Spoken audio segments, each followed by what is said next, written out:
Before I start, I would like to welcome everyone, and I will speak in Kurdish and English. Um, let's before I start, let's say I wanna thanks everyone for this opportunity to start on presenting one of our services in Canada, and it will be a good start in services for a part of engineering in Kurdistan. So let me, okay. پێشەکی بە خێراتنی هەموو ئەولانانە کەم کاتونەتە ئێرە و گەنجانە و ئەوانی کە تازە تەخەڕوجیان کردووە ئەوانی کە هێشتا خوێندکارن ئەمەوێت لێرەوە فکرێکی تازە بم بەو ئەندازیارانەی کە تازە تەخەڕوجیان کردووە کە بوارێک لەوانەیە زۆر تاکەم هەندێک کەس پێ ئاشنا بێت دوانەی کەسی تر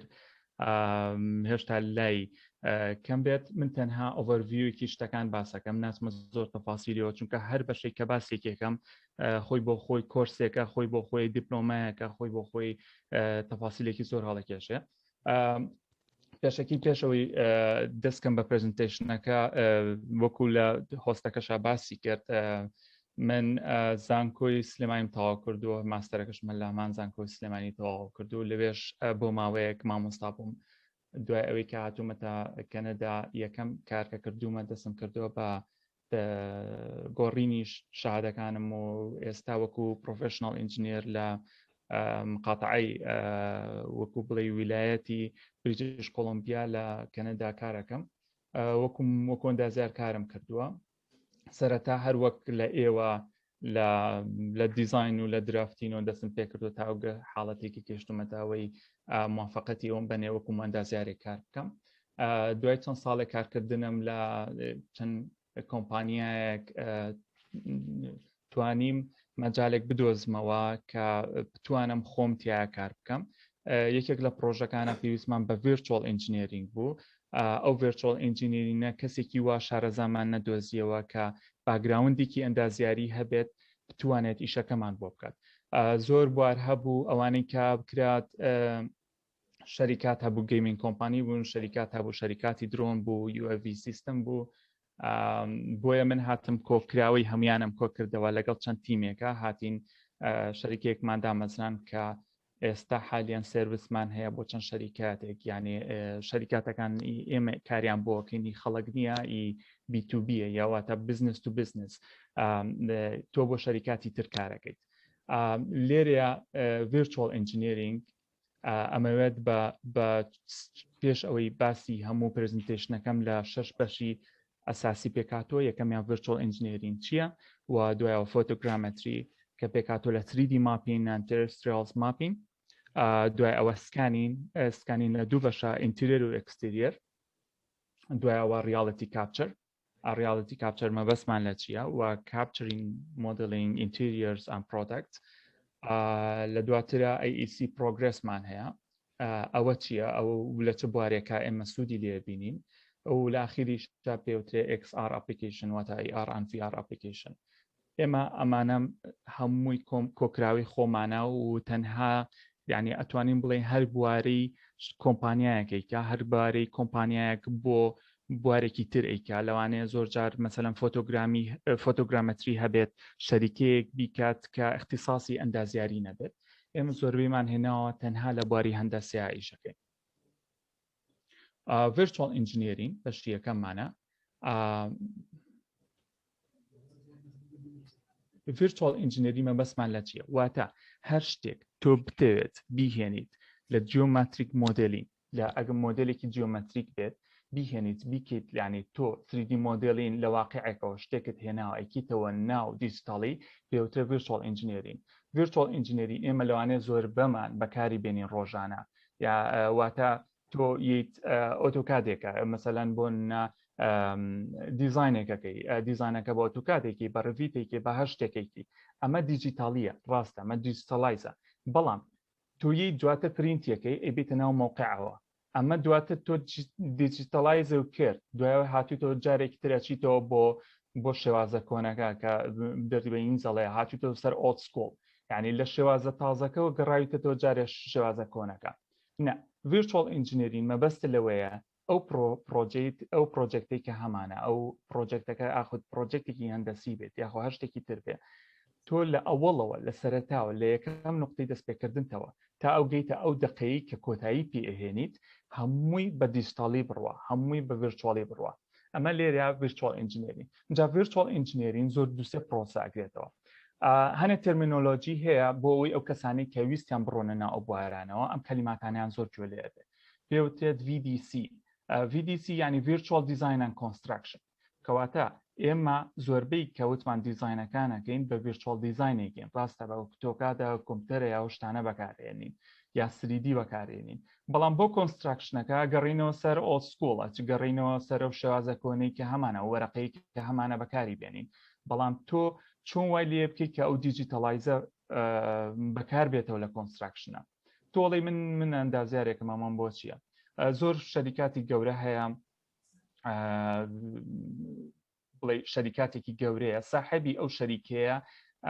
ناکرێت تۆ هەموو دقەیەک لەسەر پرۆژەکەی تۆ بێت ئەکرێت تۆ ئەو کاتی بۆ بگەڕێنیتەوە هەموو دقەیەک ئاگای لە پرۆژەکەت بێت بە ڤیرچوەڵی یاخود پرۆسی VR بێت یاخوا هەر شتێکی تر بێت بچێتە ناو پرۆژەکەەوە بە تەواتی بە لایڤ ئەو شتانە ببینێ ئەو گۆڕانکاریانە ببینێت کایی کرێ ئەمە پرۆسی VDC پێوترێت ئەم پرۆسەیە بە چیە ئەڕوات بە پرۆسەیەکە ئەڕوات کە پێوترێت AEC ئەمەشیان هەر پرۆژەیەکی ترە ینی هەروەکو دەستەواژەیەکی ترە کە زۆر جار ئەمانە کە سێرچێ بۆ شتێکەکەی ئەمانەشە گوێ لێ بێت ئارکیتێکچە ئینجینێرینگ کۆنستراکشن واتە کە دیزاینێکی کۆنستراکشن ئەبێت دیزاینێکی بینا ئەبێت یەکەم جار ئارکیتێک دیزاینێکە دواتر ئەدرێتە دەست ئینجینێر دوای ئینجینێر ئەدرێتە دەست کۆنستراکشن هەلای خۆشمان هەر بەم شێوازەیە بەس بەو شێوازەی کە بڵێ چی ئێمە مقاولێکمان هەیە لێرە ئەو مقاولە سێرەکەیت بە هەمان پرۆژە کۆنەکە بە شێوازە کۆنەی کە هەیە بۆ وەرەقەی کە هەیە سێرەکات بەکارەهێنێت ئەمە لەوانەیە بڵێم تا ئێستا قورس بێت بۆ کوردستان بەڵام زۆر بوار هەیە کە تۆ توانیت تیا بەکاربێنیت ئەمە ڤیددیوەیەکە یەکێکە لە ڤیددیۆکانی ئەوەی کە ئۆتۆکات بەکاری هێنێت لە سەرەتای دروستکردنیەوە تا خۆت کۆتایی بوونی واتە لەو ئایدەیە کە دروستی ئەکات تاو دقەی کە ئاگاتە تەواوبوون تا ئەو کاتێک کە تۆ دەستکەی بە ئەسبڵتی تا تەواوبوونی ئەوەی دوکومنتیشنی ئەو پرۆژێکتە تەواوکەیت لێرەیە هەمومان ئەوەی کە ئەزانین ئێمە ئەنداز معماریەک تەسمیمێکەکە زۆر جار من دیمە و فەڵاواپی ئەو کەسانە کەم کە لە کوردستان سێرەکە دیزانێکی زۆر جوانی معماری هەیە و تەنها پرۆژەکەی هەر ئەوەیە کە دیزانەکەی تەواو لە سوۆشال میدیا ئەڕوات دوایەوە واقعەکەی نبینی ئایا واقعەکەی ئەوەی کە کردوێتی فعلەن هەر ئەو شتێ ئایا گۆڕانکاریی کە کردوێتی هەرە گۆڕانکاریەیە یعنی ئەمە سێرەکەیت کاتێکی زۆر ئەگەڕێتەوە بۆ ئەم شتانە بۆ ئەوەی کاتەکانە سریعتر بێت لێرە زۆربەی شتەکان کراوە بە دیجیتەلایز ینی هەموو مانگێک هەموو هەفتەیەک زۆر پرۆژە هەیە هەفتانە پێویستی بەوەیە کە تۆ بتوانانی پرۆژەکەی چییە فەڵەو ئەبکە ئەو ئەونەرە شەریکاتێکی گەرەیە کەسێک هەیە بۆ نەدووسێ شەریکاتی هەیە ناتوانێت هەموو دقەیە بێتە سەرم پرۆژێ بەڵام تۆ چی لەکەیت ئەپلیکیشنێکی وای بۆ دروستەکەی کە هەموو دقەیەک بێتە ناو پرۆژەکەەوە سێری گۆڕانکاریەکان بکە سێریوانە بکە لەوانێت تۆ سێریەوە ناکەیت کە مەسەلەن چێ کارەکە و چێ کار ناکە نەخێت ئەوە نەبە بڵێ کامێرەیەکە دانابێ بزانی چێ کارەکە نەخێت بەوەی بزانانی پرۆژەکە چییە ئایا ئەندازیارێک دوایەوەی کە دیزاینێکە گۆڕێ دیزاینەکە بە چەند پرۆسەیە ئەڕوا تا ئەم چینجە ڕوئەیات ئەبێت موافقت بکەی کتاب بەرز بێتەوە ئەم شێوازی کوردستان موافقت بەرز بێتەوە دوایەوە نه ئەم هەچ گۆڕانکاریە کە ئیکات معماریەکە لە ناو واقعە لەبەرەوەی دیجیتەلایزە یەکسەر لە ناو ئایپادەکە لە جێری دەجاتیەوەی وەرەقەیەکی بدەسەوە بێ ئایپادێکی پێوە بێ سریدیەکانە بینێت و ئەگەر بیوێ بە پرۆژەیەکی بە شێوازێکی AR ببینێ بە شێوازێکی ARش هەمان شێوە ئەو پرۆژەیە بینێت ئەجا ئەمەی کە هەمانە ئەمە وەکو چۆن بڵێ یەکێکە لە کۆلێکشنەکانی ئۆتۆکات کە بەکارهێنرێت لە ئەوڵەوە تا ئاخیری ئەم پرۆژەیە بە هەموو سۆفتوێرەکانیەوە بەکارهێنرێت. سەرەکەترین بوار کە بەکاری هێنین فۆتۆگرامەتریە. فۆتۆگرامەتری یانی چی؟ یانی تۆ بێن ئەو ڕسمی کە هەتە و بنەسە ئینترۆدەکشنی واتە هەر ڕسمێک کە تۆ ئەیگریت بریتی نییە لەوەی کە تۆ ئەمە ڕسمە و تەواو نەتوانیت تۆ قیاساتی لێوەرگری. هەر ڕسمێک تۆ ئەتوانیت بیکەیتەوە بە 3D بیتوانین بیکەیتەوە داتای لێوەرگری. من بیرمێت کە سەرەتا چوومە سەر مەشروعەیەک بۆ شەریکەیەکی ئیشمەکرد بۆ نووسینگێکی ئەندازیاری ئیشمەکرد چوین ئەزبێڵت وەکو بڵێ ئەزبێڵت نا بڵێ هەڵگرتنەوەی بینامانە کرد بیناکانمان هەڵەگرتەوە ئەچوین قیاساتمانە کرد ئەچوینەوە دوایی ئەمان کردەوە بە ئۆتۆکات و دوای جارێکی تر جاری وا بوو ڕقممان هەبوو خەڵەتمان تیا کردە بوو جارێک ترە چوینەوە ناومۆقع نه ئێستا ئەمە هەمووی بۆ دیجیتال یەک جار سکانی هەموو بیناکەکەی تۆ پێویست ناکە هەموو دقەیە بگەیتەوە سەر بیناکە بزانێنەوە ڕقمێکە بیر چوە دوای بگەڕێرەوە سەر درێوینەکەی کە کردوتە و لە هەمان کاتیشە تۆ لە جیاتی ئەوەی کە بە تودیەک دانیشی ئۆتۆکادەکە درێوین کەیتەوە نه ئێستا تۆ بە 3D ئەیکەی و لە هەمان کاتیشە تۆ ڕسمێکی سری هەیە تۆ سێری پرۆژەکە ئەەکەیت یعنی لەویا ئەو شتە هەیە ئەگەر خەڵەتێکت هەبێت سێرەکەی یەکسەر ئەو خەڵەتە بۆ دەرەکەوێت لەبەرەوەی بە 360 لەبەرەوە حەز ڕسمێک تۆ بتوێت فۆتۆگرامەتری تەکنیک چییە بتوێت میژەرمێنتێک لە ئۆبجێکتێ و کاوەر بگریت بە ڤیژوەڵی بەهۆی ڕسمەوە پێوتێ فۆتۆگرامەتری. ئەنجا ئەمەش ئارت و ساینس و تەکنۆلۆژی خۆی هەیە. ئارت و ساینس تەکنۆلۆژی یان چی؟ یعنی خۆی ساینسێک هەیە ئارتەکەی چییە؟ شێوازی سکیلی گرتنەکەیەتی هەموو کەسێکە و تەکنۆلۆژیایی بیتێ لەوانەیە ئێستا زۆرینەتان درۆنتان هەبێت UAV سیستمتان هەبێت بەڵام هەمووتان بۆ ڤیدۆ بەکارێنن زۆر شەخص هەیە مەسەلەن بۆ نمونە لەوانەیە هەر بۆ ڕسمێکی خۆی بەکاری بێنێ بۆ سێڵفی هەموو کەتان موبایل هەیە موبایلی هەیە ئایفۆنی هەیە ئەم شتانەی هەیە زۆر کەس هەیە بە بەشتی بەسیت بە موبایل بە شتێکی تر بێت ئەتوانێت 3D ئەو مۆدلانە بکاتەوە بەڵام ئەوەکەوێتەوە سەر و تەکنۆلۆژیە ئەوەکەوێتەوە سەر سکیل هەیە و شخصە شێوازەکانی چۆن بتوانی بەکاربێنیتەوە. دوو بەشی سەرەکیمان هەیە لە فۆتۆگرامەتری یەکێکیان پێوترە ئێریال ئۆر سپیسبۆرن فۆتۆگرامەتری ئەوەیە بەکارهێنانی سەتەلایت ئیمیج یاخود مەسەلەن ئەو ڕسمی کە سەتەلایت بەکارهێنێەوە ئێریال فۆتۆگرافی بۆ بەکارهێنانی درۆن. کلۆز ڕێنج فۆتۆگرامەتری واتە تۆ بەکارهێنانەوەی کە ڕسمێکی بچووک کە ئێستا ئەو کلۆس ڕێنجاب ئێستا بۆ بە ریاڵەتی کاپچەر دواتری نەسەری تەفاسیلەکانی وەرەگری. فۆتۆگرامەتری ساینس نامێ بچمە سەر تەفاسیلی هەموو ڕسمێک هەموو درۆنێک لە هەموو دقەیەکە بەهۆی بەکارهێنانی ئەو ئەپانی کە هەیە ئەتوانێت ڕسمی شوێنێکەکرێت ئەم ڕسمە لە لایەکی ترەوە کە ئەچێتە شوێنێکی تر ڕسمێکی تر ئەکرێت ئەم دوو ڕسمە ئۆڤەرلاپە بێت ئۆڤەرلاپە بێت ئەبێت باچی بە چەند پۆینتێکی بچووک بچووک پێوترێت پوینت کلااود ئەم پوینت کلااودە تۆ دواتر هەموو دیستانسی پوینت کلااوتەکان نەزانیت شوێنەکەیان نەزانیت بەهۆی GPS-ەوە لە بەرەوەی هەموو درۆنێک GPS خۆی تایە مادام لە بەرەوەی ئەو درۆنە ئەڕوات بۆ شوێنەکەەوە گەڕێتەوە شوێنەکە کەواتە ئەو درۆنە GPS لایە بەهۆی ئەو تەکنیکی فۆتۆگرامەتری و بەهۆی ئەو تەکنیکی کە لە GPS کە لە درۆنەیە هەیە تۆ ئەتوانیت تۆپۆگرافیەکەت هەبێ بکەیتەوە بە 3D ئەنجا ئەم 3Dە تۆ بۆ تەسمیمێکی ئەندازیاری بەکارێنی یا بەکارێنی وەکو گەیماسێتێک بەکارێنی بۆ معماریەک سێرەکەم زۆربەی معماریەکانی خۆمان نازانم تا چەند معماری هەیە لەوێت تا چەند دیزاینەکانیان بتوانن لە واقعەوە وەری بگرن سێرەکەی ئینڤایرمنتێکی چواردەوری هەیە هەر هەمان شوێنێکە داونلۆدی کردووە لە شتێکەوە سێر بکەیت تۆ فعلەن ئەو عەرزەیە کە هەیە ئەو شوێنەی هەیە ئەو زەویی کە هەیە بتوانیت تۆ فۆتۆگرامەتری بکەیت بینیتەوە شوێنەکەت و ئەو دیزاینێکە کردوتە لەسەر ئەوێ دایبنیت ئەمە وەکو فۆتۆگرامەتری ساینس واتە 3D ئەگەر بتوانیت تۆ 3D بێ یاخو 2D میژەرمنت هەر شتێک تۆ بتەوێت لەو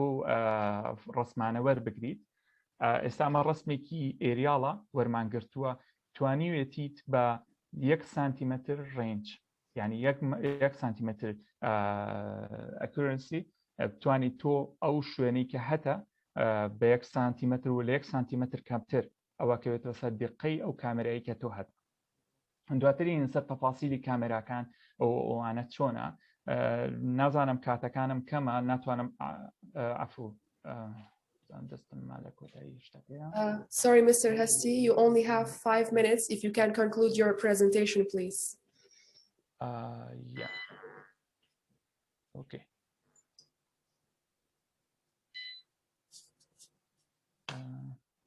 Good. Okay. ئەو ئەکیوپمنتانە چیەکە بەکارێنی یەکەم درۆنێکمانەوێت پێویستمان بە GCPە پێویستمان بە RTK PBK سنسەرە ئەو ڕەت کامێرانەی کە هەمانە شێوازی کامێراکانمان پێوترێ میکانیکال شەتەرز ئۆر ئەلکترۆنیک شەتەرز ئەو گەر بزانیت ئەمەیان پێوترێ ئەلکترۆنیک میکانیکال شەتەرز بۆی بزانیت ئەو سنسەری کامێرایی کە ئێمە هەمانە چۆن وەرەکی دێت چونکە تۆ زانین درۆنەکە سەری ئاڕوات بزانین لە کاتی خۆیان وەرەگرێت ئەو گراوند کۆنترۆل پوینتمان هەیە توانین بەهۆی جنسەوە جنسس حاڵەتێکی متەتەوەری GPS وەکو بڵێ لە هەشتاکانە بەکارهاتوێت جنسس بەکارێنێ کە 1 سانتیمتر ئەکیورەنسی بەکارێنێت تۆ ڕەبتیەکەیتوە ئەو GCP کە هەمانە ئەو لۆکیشنی کە هەمانە لە ڕسمەکەی دەرەکەوێتەوە دوایی واقعی ئەو شوێنەمان بۆ دەرەکەوێت ئەمە کاپچەری ئیمێجەکەمانە تۆ ئەو ڕسمانەی کە هەمانە وەریەگریت شێوازی درۆنمان زۆرە بانەی من سەر تەفاسیل لەبەرەوەی کاتەکە کە ماڵە 5 دقات چەنە فریاژ ناکەومەمی باس بکەم تۆ بتەوێت ئەم شوێنە هەیەکێک لەوانەی کە بەکارێندێ ستۆکپایلە ستۆکپایل بۆ نەگڵێکت هەیە یاکوت بەرزاییەکت هەیە دەوێت بزانیت ئێریاکەی چەنە ئەمە بەهۆی فۆتۆگرامەتریە تۆ توانیت 2 بۆ 3 سانتیمتر ئەکورنسی وەرگری بۆ ڤەرتیکاڵی یاخود هۆریزۆنتاڵی لەمانەیە کە تۆ سوفتوێر بەکارێنی هەموو سوفتێرە سێرەکەی لۆکیشنێکی خۆی هەیە واقعەکەی دەرەکرێت دوای ئەتوانیت ئەمانە بیکەی بە پوینت کلااود یاخود 3D تێکسچەرزمێت و یعنی بەو شێوازی کە تۆ ئەتەوێت بە هەر شێوازێک تۆ بتەوێت بەکاری وێنی ئەمانە ڕێنجیان زۆرە ئێستا تۆ سێرەکەی درۆن زۆر ئیشەکە سەریعترەکە زۆر سەریعتر کارەکانە بەکارێنێ سێرەکەی مەسەن درۆن هەر بۆ شانە بەکار نایانێت بۆ کاتچەری شوێنەکانە سێرەکەیت بۆ سێرماڵە تۆ بتوانیت چەند درزت هەیە لە بینایەت بۆ سۆڵەر بەکارێنێ بۆ زۆر بواری تر هەیە خۆشببختانە یەکێک لێرە مثلەن کەنەدا یەکێکە لەوانەی کە زۆر بەکاری هێنێن هەرچەنە قورسترە وەکو کوردستان نییە لانی ئەو حاڵەتەی ئێمە لێرە بەکارێنی زۆر قورسترە لەبەرەوەی ئاسان ناتوانین درۆن هەڵبیت ئەبێت شەهادەی و شوێنانت هەبێت فۆتۆگرامەتری هەیە و لایدار هەیە ئەمە سکانینمان هەیە لایدارەوەیە کە لە زۆربەی سیارەکانتان بەکارێنێت کە بەگدانیت سێرەکەی ئیشارەت هەیە بەڵام ئەوە بە حاڵەتێکی وەندیە ئەگەر 3D بێ و بەکار بێنێ بۆ درۆنەکان ئەمە لایدارە یەک فەرقی بچووکتان پێڵم لە بینی فۆتۆگرامەتری و لایدارە فۆتۆگرامەتری و لایدار هەردووچان زۆر باشن واردووچان بەیەکەوە بەکارێن ناتوانین بڵێ ئەمەیان باشتر لەوەیان لەبەرەوەی ئەم زیاتر RGBە کەلەرەکانە پێپشانەیە ئەم نەخێر هەر یەک ڕەنگە و تەفاسیلی پێپشان نایە وەکو دڵم دوو شێوازەیە دیارە هەردووچان بەکارێن هەردووچان بەیەکەوە بەکارێن ئەمەیان لایداریان زۆر گرانترە و بەڵام تەفاسیلەکەی چیە ئەوەیە کە تۆ بەناو درەختەکانە پێنتریتە بێت توانی تۆ بەژێر ناو درەختێکیش تەفاسیلی عەرزەکە بزانیت ریاڵیتی کاپچەرز ئەمە زۆر گرنگە یەکێکە لەوانی کە باسم کرد تۆ ڕۆژانە توانیت ئەو خانووی کە هەتا قیاسەکەی وەربگری و جارێکتر هەموو کاتێک تۆ بتەوێت لەبەر دەستایە و ریاڵیتی کاپچەرز بە شێوازێک بە ستریۆڤیژنی شەکات ئەو پوینتانەی کە هەیە لەسەر ڕسمەکان خۆی دۆزێتەوە توانێت 3D مۆدلەکە دروست بکە هەست کەسێک ئەتوانێت ئەم 3D مۆدلە من حەزەکەم لەو شەریکاتەی یان نەخول لەو نووسینگە معماریانەی کە هەیە ئەمە تەکنیکێکە بەکاری بێنن بتوانن ئەو ئاسێتانەی کە هەیە زۆر بواری ئاسێتی کوردی هەیە بۆ نمونە ئەو شتانی کوردەواریە بەکار هاتووە بتوانن بەم ئفێکتە بتوانن مۆدلی بکەنەوە و لە دیزانەکانیانە بەکاری بێنن کێشە نابێت ینی تەکنیکەکە چۆنە ئەگەر تۆ بەس بۆ ڤیژوەڵایز بەکاری بێنیتەوە ئەگەر تۆ بەسەرەوەی بۆ ئەوەی کە تەنها پیشانیەکێکی بیت پێویستە ناکاتەوە بە دقیقێکی زۆر چیتە تەفاسیلەوە ئێستا زۆر شوێن هەیە منتیقە هەیە بەکارێنێتەوە گەیم بوارێکی زۆر گرنگە ئێستا لەبەرەوەی هەموو وڵاتێ بەرگی بە گەیمەکەەوە ئەناسرێت ئێستا زۆر وڵات هەیە گەشتۆتە ئەوەی کە گەیم احتیمامی پێبات لەبەرەوەی تەکنیکی وڵاتەکەی بەکارێنێ منەگەر بێن پارچێکی سلێمانی دروست بکەمەوە ئەو گەیمە بڵاو کەمەوە لێرە و سلێمانی پێوە ناسرێت لەبەرەوە ئەمیش بوارێکی ترە فۆتۆگرامەتریەکە تۆ بەکاربێنی بەهۆی درۆنەوە بەتوانانی بە 3D مۆدل دیزاینی ئەو شتانە بکەیت. یەکێکی تر لەوانەی کە باسم کرد ئەوەیە کە تۆ پرۆگرێسەکانت بکەیت پرۆگرێسەکان بەهۆی ئەو سکانەرەی کە هەتە یاخود دەتوانانی بە کامێرایەکی خۆت دابنیشی ڕسماکانی بدی لەوانەیە کاتێکی زۆرتری پێچێ بەڵام هەرچۆنێ بێ تۆ یعنی ئەو تەکنۆلۆژیایی کە هەیە تەنها سەریعی ئیشەکەت پێ کامرا بۆ کامێرایەکی تر تەنها سەریعی ئیشەکانەکە ئەمە سێر بکە مەسری سکستیە ئەگەر کاتێکم بیتێ هەمووی لەوانەیە 5 دقەیەک زیاد بکەم تەنها لە کۆتایی هینەکەمام سێرکە ئەمە 360ە هەموو کەسێکە توانێت سێرکە قیاساتی شوێنەکە وەرەگرێت ینی تۆ پێویست ناکات جارێکتر ئەچیتەوە سەر دیزاینەکە ئەوە لە هەمان کاتە ئەو نەرە ئەو شخصی کە ساحەبی ئەم شتەیە هەموو دقەیەکە توانێت تەفاسیلی ئەو شوێنە بزانێت سێرەکە ئەمە لێرەیە ئەم تەکنیکە بەکارێنێن بۆ مقاولێکی نووسێت بۆ خلەلێکمان هەیە لەمەیان چۆن بتوانین چارەسەری بکەین ئەمە لەگەڵ بیامەکەیە و لەگەڵ کاتەکانی جیاوازە تۆ بزانی لە مەسەلەن ئۆکتۆبری 2009 سێرەکەی فەرقەکە چۆنە لە هەمان شوێن و هەمان لۆکیشن بەکارێنرێ ئەمە هەر هەمان شتێکی ترە کە تۆ دیزاینەکەت هەیە بەراوردیەکەیت بە واقع سێرەکەیت بزانیت ئەم دوو دیزاینە لە هەمان کاتە لەکوێ هەیە بە مۆبایلەکە دەزانیت بەراوردیان بکەیت XR ئەپلیکیشن ئەمە کۆتاشتە کە لە ینی مۆر ئەدڤانسد ئەتوانی بەکاری بێنیت ئەو دیزاینی کە هەیە مۆر ئەتراکتیڤە ینی لە باوەڕ ناکەم لە کوردستان هەبێت تۆ بتوانێت دیزانێکی معماریت هەیە بتوێت ئینتراکتیو بێت تۆ وای لێ بکەیت کە کەسێک بە هێدسێتێکی VR بچێتە ناو شوێنەکە و شوێنەکە ببینێ و یاخود بۆ نمونە بە شێوازێکی AR بە تابلێتێک بتوانێت ئەو 3D مۆدلە پیشان بات یاخود XR یەک فەرقی AR و XR و شتە کۆتایی پێڵم VR مەبەستمان لەوەیە کە تۆ بە هێدسێتێک بتوانی شوێنەکە ببینیت AR بریتە بەهۆی تابلێتێکەوە تۆ یاخود مۆبایلێکەوە شتەکە دروستەکەی و لە شاشەکەی دیارە و XR کۆکراوی هەردووکێتی وەختە V و ARەکە چۆتە سەریەکە میکسر ریاڵەتی ئەو هێدسێتێکە بەڵام هێدسێتەکە ئەبینرێت وەکو هۆلۆلێنسی مایکرۆسۆفت تۆزێک گرانە بەڵام تەکنیکێکە کە بتوانێت تۆ ئەمە بەرەو فیوچەر ئەڕوات کە ئیتر کۆتاشتی ئەوەیە کە